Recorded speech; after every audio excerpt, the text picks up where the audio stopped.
The Assembly will now hear an address by His Excellency Faustin-Archange Touadéra, Head of State of the Central African Republic. I request protocol to escort His Excellency. A nombre de la Asamblea General. On behalf of the General Assembly, I have the honor to welcome His Excellency Faustin-Archange Touadéra, Head of State of the Central African Republic, and to invite him to address the Assembly.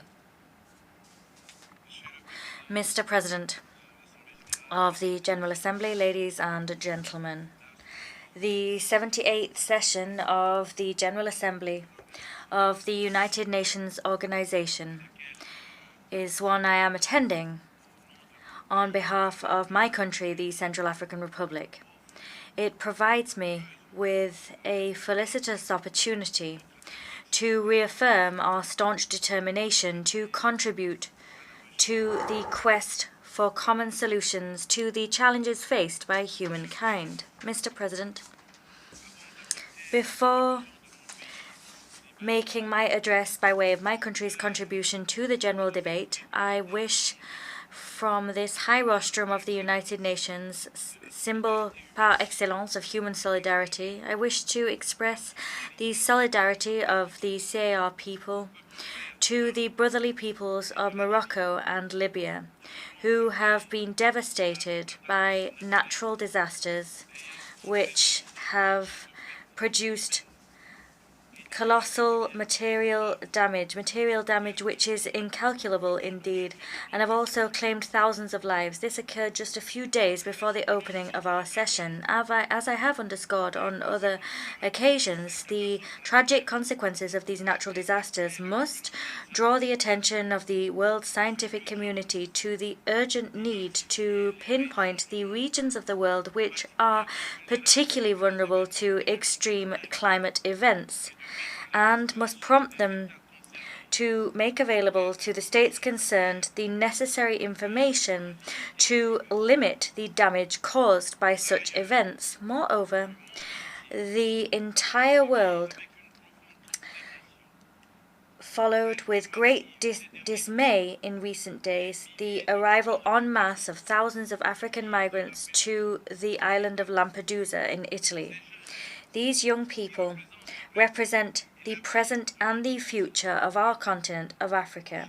They are seeking desperately to reach the European continent in search of a promised land. This escalation of the migrant crisis is one of the terrifying consequences of the looting of the natural resources owned by the countries made poor by slavery, colonialism and Western imperialism, as well as terrorism and internal armed conflicts. These are often waged in furtherance of hegemonizing agendas and against a backdrop of geopolitical and geostrategic tensions between major global powers.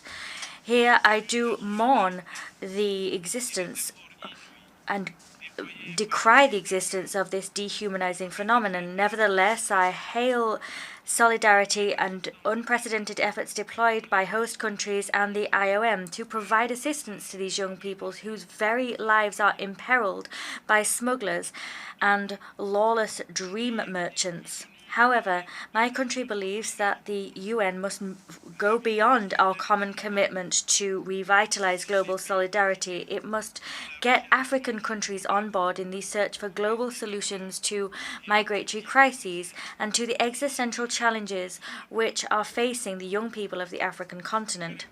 Mr. President, our countries continue to face climate chaos, to weather geopolitical tensions and face financial challenges, as well as unprecedented energy and food crises. At this same time, new challenges are appearing day after day on the global horizon. Today, in Africa as elsewhere, conflicts, symptoms of geopolitical and geostrategic tensions that divide the major powers are plain to see. In Sudan, an internal armed conflict rare in its cruelty erupted in April 2023. And that was at a time when the country was well on the way to normalization, with a promising process of dialogue underway, bringing together the nation's key players. The CAR has already hosted 15,000 Chadian and Sudanese refugees in the Vakaga prefecture, and our people are resilient, but hosting those refugees means we are exposing our people to a worsening of the humanitarian situation, and we risk seeing our security situation worsen further still. I call upon you to take account of the impact of this crisis and the effect it's having on regional geopolitics, and please show international solidarity in favor of our refugees. Against the backdrop of this session, the Russian-Ukrainian conflict continues to play out on the ground. There are no prospects for the peaceful settlement of this consequence, and that is in spite of the fact that the consequences of this conflict for the world are painful and deeply unfortunate. Mr. President, the persistence and increase in the number of hotbeds of tension throughout the world raise questions about the effectiveness of certain mechanisms for the prevention and peaceful settlement of disputes that the UN has at its disposal. The UN's primary mission is to guarantee international peace and security. These question marks are why we forcefully reaffirm the Common African position regarding Security Council reform. That position seeks to increase the number of permanent and non-permanent members on the Council and to grant a permanent seat to Africa, which is the only right and just thing to do. The CAR believes that there is an urgent need to provide redress for the historical injustices done to Africa in view of important agendas on the table and important summits, such as the Summit of the Future in 2024 and the 80th anniversary of the United Nations in 2025. Both of the above could provide opportunities for member states to unite and to take tangible measures to ultimately usher in the aforementioned reform. Mr. President, the CAR is pondering a question, and that is, how can we expedite the fulfillment of Agenda 2030 to bring about peace, prosperity, progress, and sustainability for all,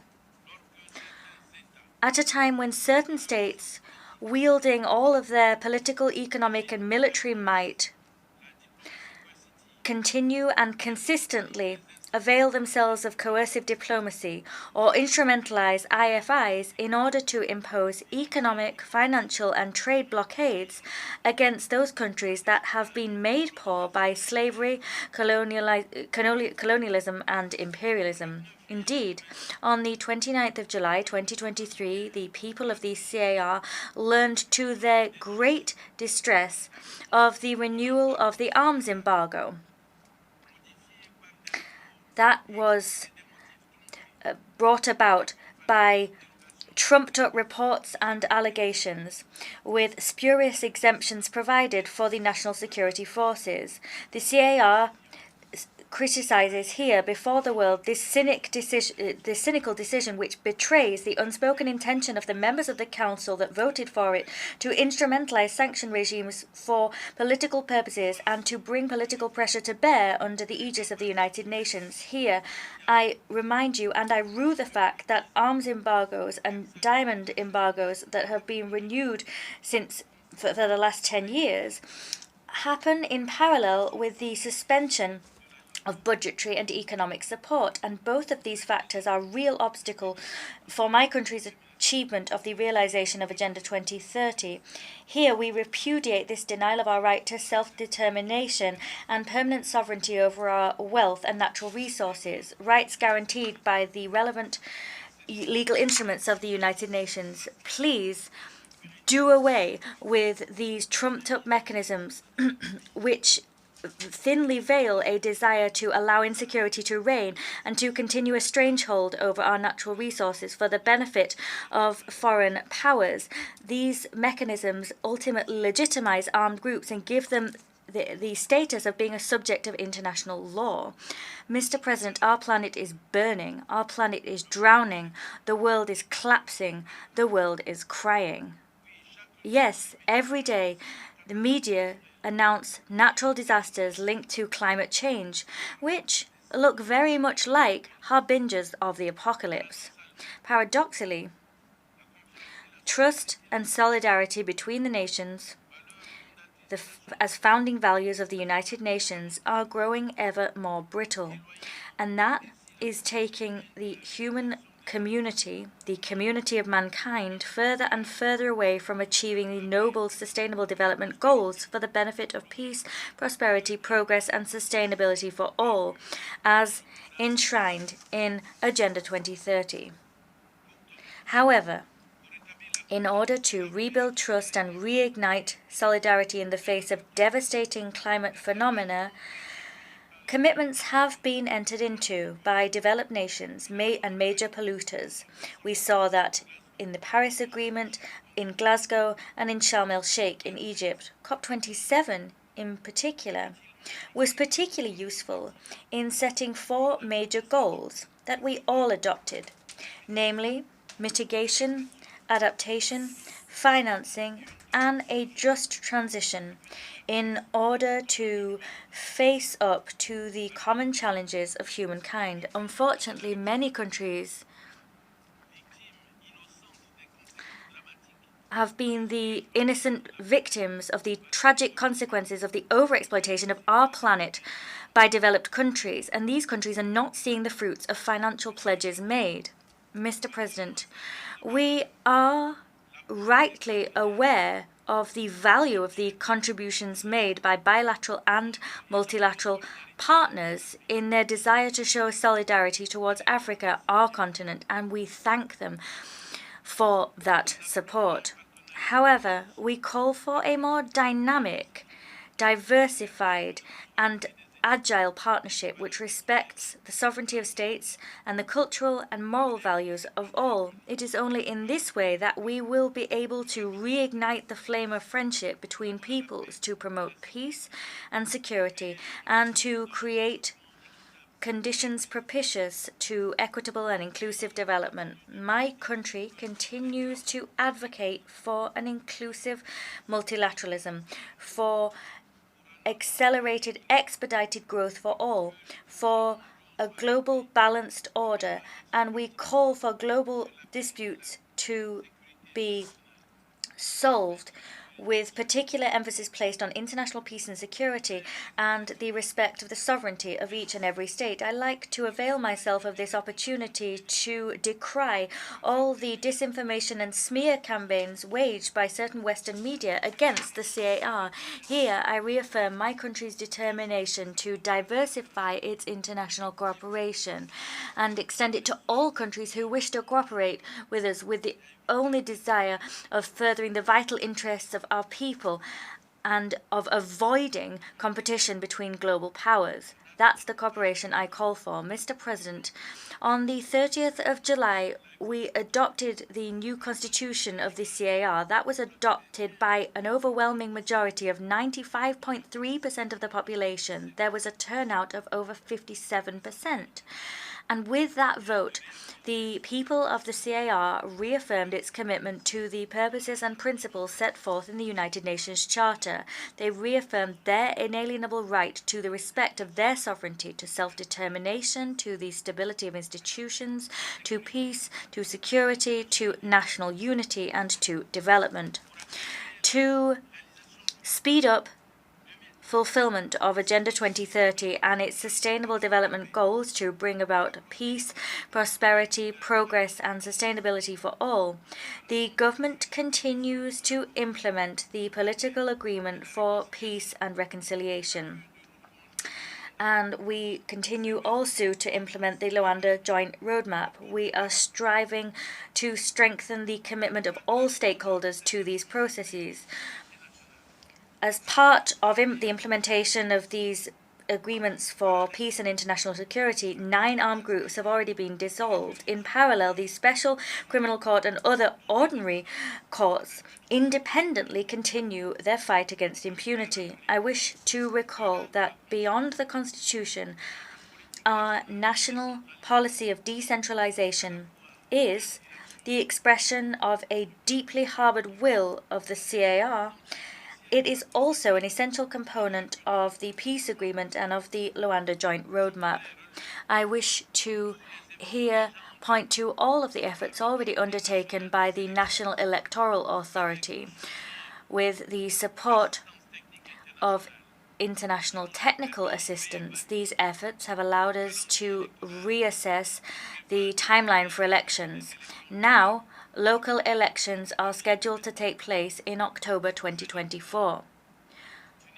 For us, this is a fundamental step in our journey towards ensuring local ownership of democracy, the promotion of participatory governance, and local development.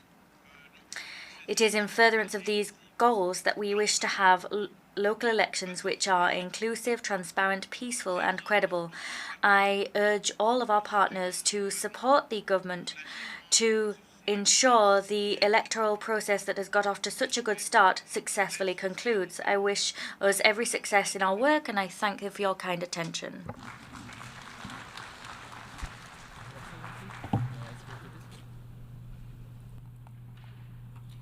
Agradezco I thank, on behalf of the General Assembly, the Head of State of the Central African Republic for the statement just made, and I request protocol to escort His Excellency.